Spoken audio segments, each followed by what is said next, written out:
বল। বার তিনেক ফোন করার পর ফোন রিসিভ করেছেন স্নেহা। ওর গলা শুনে স্পষ্ট বোঝা যাচ্ছে যে ও ভীষণ রেগে আছে।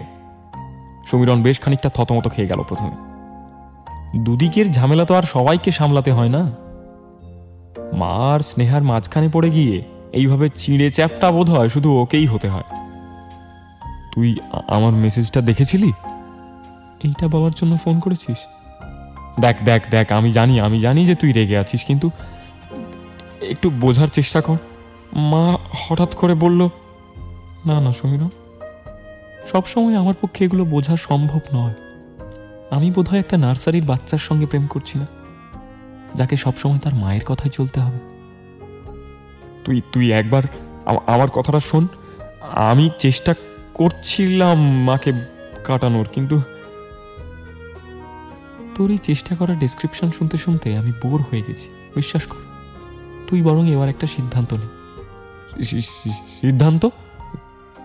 কিসের সিদ্ধান্ত? অবাক হয়ে জিজ্ঞেস করলো সমীরণ। যে তুই প্রেম করবি না মায়ের কথা শুনবি। আমার মনে হচ্ছে তোর পক্ষে দুটো একসাথে করা সম্ভব হচ্ছে না। সিদ্ধান্ত নিয়ে আমাকে জানাস। ফোনটা কেটে গেল।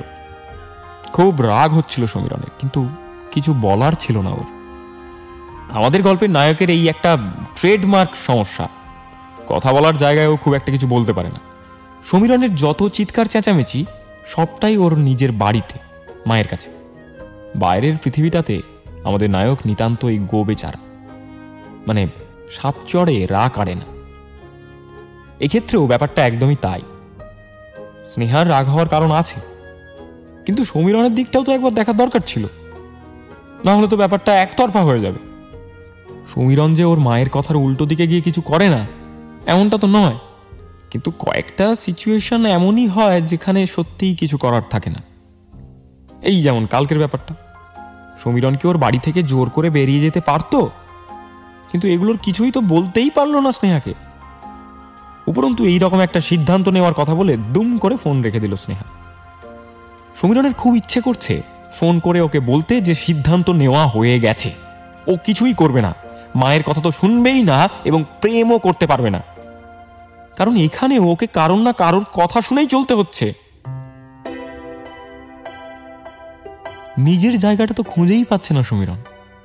স্কুল আর কলেজ জীবনের এই জাংচারে এসে বোধহয় নিজের কথা শোনাটাই ওর কাছে সব থেকে বেশি জরুরি, কিন্তু এইসব ওর কাছে ভাবনা হয়েই থেকে যাবে। অন্তত এখন এসব কিছুই করতে পারবে না ও। সমীরণ আর ওর মাকে এইরকম ঝামেলার মধ্যে রেখেও সময় কিন্তু তরতর করে এগোচ্ছে। সমীরণ যে কাউকেই কিছু জানাতে পারবে না এটা তো আপনাদেরকে আগেই বলেছি, কিন্তু বেচারার এক মুহূর্ত শান্তি নেই জানেন।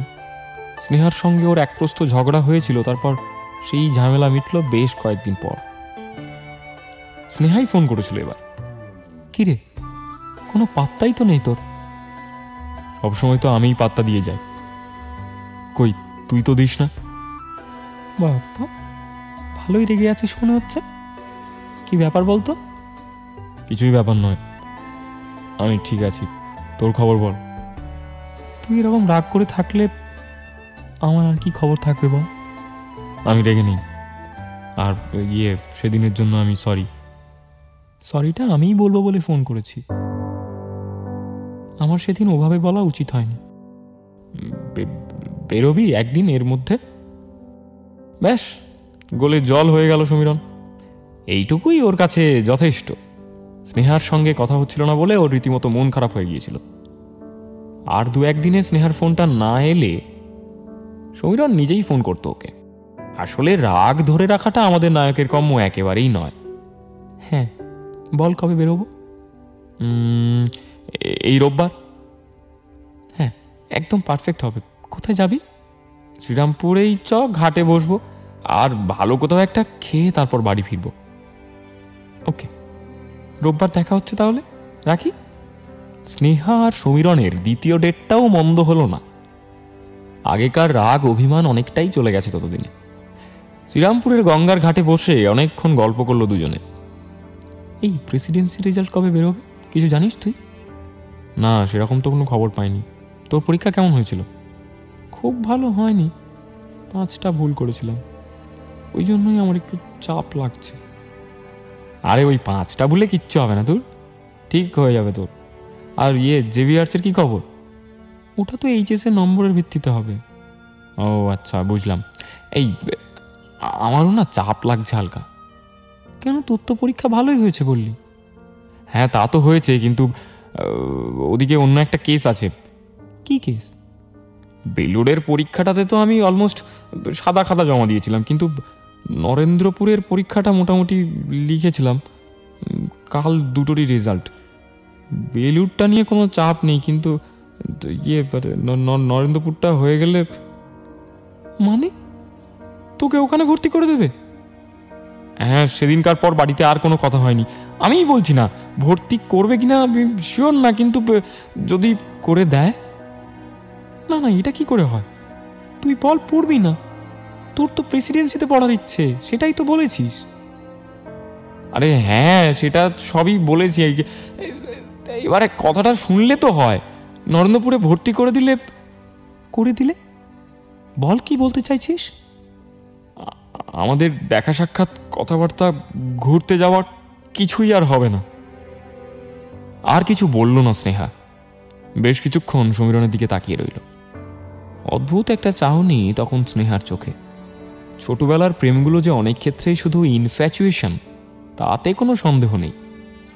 আমাদের নায়কের প্রেমটা হয়তো সেরকমই কিছু একটা, কিন্তু এই একটা জায়গায় সম্পর্কগুলো ভীষণ অনেস্ট হয়ে ওঠে। তা সেটাকে আপনি প্রেম বলুন বা না বলুন। সমীরণেরও ভীষণ কষ্ট হচ্ছিল হঠাৎ করে।